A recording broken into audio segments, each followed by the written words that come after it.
తమిళనాడులో 26లో రాబోతున్నటువంటి సార్వత్రిక ఎన్నికల కోసం ఇప్పటి నుంచే అధికార పార్టీ డిఎంకే, టీవీకే, బీజేపీ, అన్నా డిఎంకే అన్ని కసరత్తులు మొదలు పెట్టేశాయి. ఎవరికి వారే నాయకులైతే సమావేశాలు, సభలు నిర్వహించేస్తున్నారు.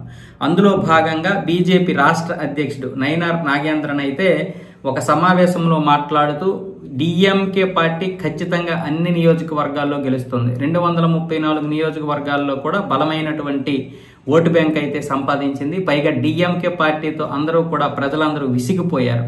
ఇక కొత్తగా వచ్చిన పార్టీల మీద అయితే ఎవరికీ నమ్మకం లేదు. కాబట్టి అన్నా డిఎంకే అధ్యక్షుడు ఎడప్పాడి పళనిస్వామి ఎన్డీఏ కూటమితోనే ఉన్నారు. ఎన్డీఏ కూటమికి ఇప్పుడు ఆయన అధ్యక్షుడిగా ఉన్నారు. అలాగే అన్నా డిఎంకే మరొక నేత మాజీ సీఎం పన్నీర్ సెల్వం ఆయన కూడా ఇప్పుడు ఎన్డీఏ తోటే ఉన్నారని నేను భావిస్తున్నానంటూ ఈయనైతే మాట్లాడడం జరిగింది. బీజేపీ రాష్ట్ర అధ్యక్షుడు నైనార్ నాగేంద్రన్ అయితే ఈ విధంగా మాట్లాడారు. ఒకవైపు ఏమొచ్చేసి టీవీకే మేము ఎవరితోటి కలవము, మేము ఒక్కరమే పోటీ చేస్తామంటుంది. మరొక వైపు ఏమొచ్చేసి డిఎంకే ఓట్లు చీలిపోతాయి.